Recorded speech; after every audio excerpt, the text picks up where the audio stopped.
Cette fois, les vacances sont bien finies. Dans les supermarchés, impossible de rater les rayons réservés aux fournitures scolaires. À un peu plus d'une semaine de la rentrée, le mot d'ordre pour les familles est clair, faire des économies. Il y a un classeur, des crayons Velleda, des grandes enveloppes et un porte-mine. Il n'y a pas grand chose étant donné qu'on récupère des choses de l'année précédente et on prend le pack fourniture de l'école. C'est un pack qui est proposé par l'école pour toutes les fournitures principales en fait. Donc c'est un achat groupé, donc ce qui revient moins cher et qui est géré par l'école. D'autres ont attendu le versement de l'allocation de rentrée scolaire pour faire les courses. Et 53 000 familles bénéficient de cette aide cette année en Loire-Atlantique. Ça permet d'acheter les cartables, d'acheter les fournitures, de rhabiller aussi les enfants pour qu'ils aient des tenues correctes parce que d'une année à l'autre, ils grandissent. Donc c'est vrai que ça aide beaucoup.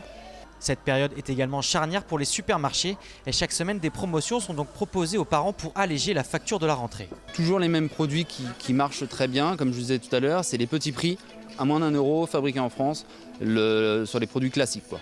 C'est vraiment sur du basique, du bic, du 4 couleurs, le taille crayon, c'est toujours les mêmes. C'est vraiment du basique. Si les rayons n'ont pas encore été pris d'assaut, les professionnels du secteur se préparent déjà à accueillir les derniers retardataires ce week-end.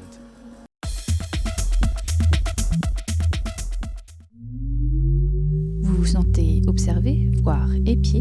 Une vieille femme du Népal, la Joconde ou encore Iti ont envahi les bancs du château de la Gobinière à Orvaux.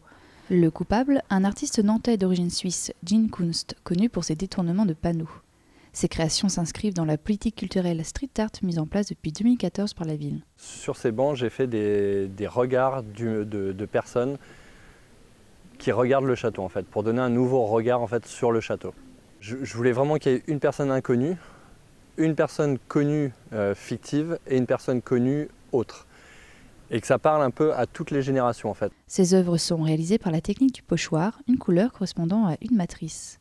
Ces bancs donnent une allure de musée au parc, un musée tactile qui séduit les passants. Et il y a des gens au début qui ne comprenaient pas pourquoi je peignais les bancs, qui n'étaient pas trop contents, puis après quand ils ont vu que j'ai fait Mona Lisa, direct ça leur a parlé et ainsi de suite. Je trouve ça très joli, ça égaye le parc, c'est ludique, c'est sympathique. C'est un peu cosmopolite, c'est bien, c'est sympa, des belles images. Et c'est pour ça qu'il faut en faire d'autres. Vœu exaucé, la ville conquise a demandé à l'artiste de poursuivre ses customisations pour l'année prochaine. Ce serait entre autres Gollum que j'aimerais bien faire, il y a Yoda et Einstein. Pour profiter de ces peintures, vous avez toute l'année et bien plus encore. Grâce à un vernis protecteur, ces créations tiendront au minimum 10 ans. De quoi sonder le regard de Mona Lisa.